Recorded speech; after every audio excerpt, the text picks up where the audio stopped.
Hi, I'm Mark Fischer, candidate for the Pennsylvania House of Representatives in District 50. This is Mark and Sam on the back porch.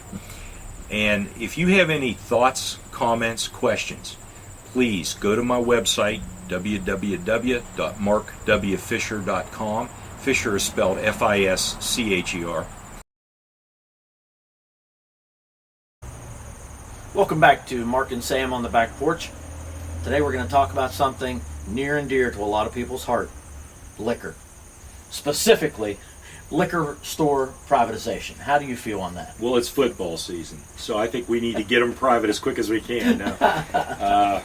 Little bar humor there. Yeah, right. It's probably not appropriate, but That's okay. Yeah, that's the way Anything it goes on the back porch. That's it. We're on the back porch. That's right. Okay, liquor privatization is, I think, a big issue. Not for the reasons most people would think of first. You know, why do we have state liquor stores? You know, the state liquor store system, it really came out of the end of Prohibition. Right.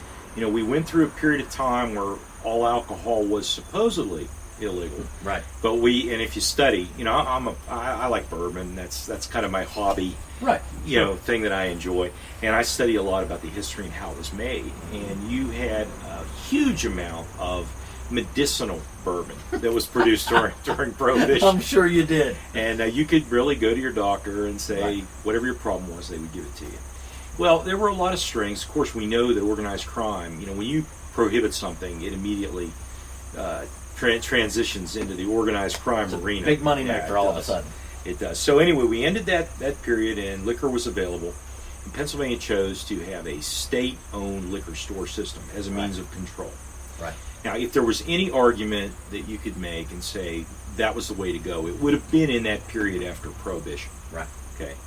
But that was the 1930s. Okay. We're in 2012. What are we doing?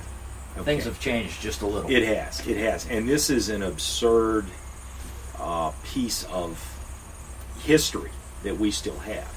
Now, I know people are going to go all over on this. They're going to say, well, we have state store employees that work for the state. Mm-hmm. And to them, I would say, think about the cost of government, because you can claim it's an enterprise operation as much as you want. There still is a phenomenal cost of government to manage that operation. Sure. We have state employees that receive pensions.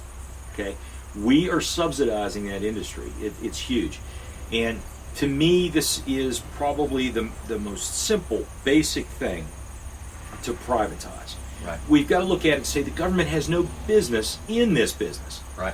Get out of it. Get out of it now. I will tell you that as a state legislator, my mind was made up on this issue many, many years ago. Privatize it. Do it quickly. Get the government out of it. We still, you know, receive the liquor taxes, which I know from being a fan of bourbon, I know how much the bourbon industry just despises those taxes. Right. And I think they're unfair too. I think they're extremely, at the federal level and at the state level, they're very high. However, you know, that's a separate issue. First off, let's get the government out of the business of owning something that should be absolutely handled by the free market. You know, there have been plans to do this. It fell apart. Right. But I have hopes that it will come back. I will certainly support, you know, that transition. And that's not, look, I'm not trying to punish the people that work there. Right. That's not what this is about. It's about what is a function of government and what isn't. And I feel very strongly about that. Because the more time we spend on those areas, the less time we spend on the areas that we should be in, which are matters of public safety and public goods, which we've talked about. I don't consider liquor a public good. It depends on how much you like it. It can be good, it can be bad, but it's right. not a public good. So let's get out of the business. Well, you know what, that brings me to one other point. Let's keep it on the same business side. Let's talk about economic development and where the government fits into that. Absolutely. Unfortunately, because of the tax structure that we have on businesses, and it's not just Pennsylvania, a lot of other states, you know, almost penalize, you know, for this. There are a number of ways that the government can help with increasing the attractiveness of business. One of the first things we have to do is put our fiscal house in order. Right. We have to spend less money. Get government out of programs they shouldn't be in. Lower the burden on businesses in all ways. Then let's look at the tax structure and try to make it as appealing as possible without doing the things that I think are wrong, where if a big box wants to locate in your community, we have a rush to try to cut tax revenue and give them all kinds of breaks just to get them to locate there. Right. I don't see that as a real win. It can help to some degree, but I don't think that's what government ought to be doing. We ought to make it possible for anybody interested in business to compete on a fair level.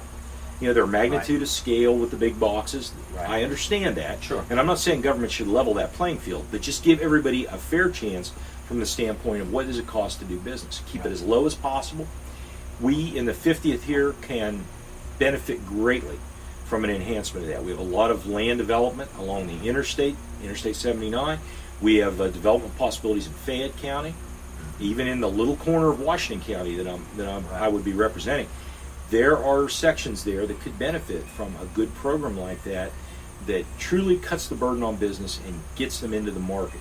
And now you possibly need a little tweaking from government to get some of these things organized. Sure. We've got redevelopment movements and different things that there are parts that I think are great and parts that I think are horrible. And understanding my position, if people have watched the video series, they understand how much I embrace freedom and I support the idea of limiting the role of government. So when you think of those kind of movements in that context, you can understand where I'm coming from. And if you have questions specifically about this issue, send me an email, give me a call. Right.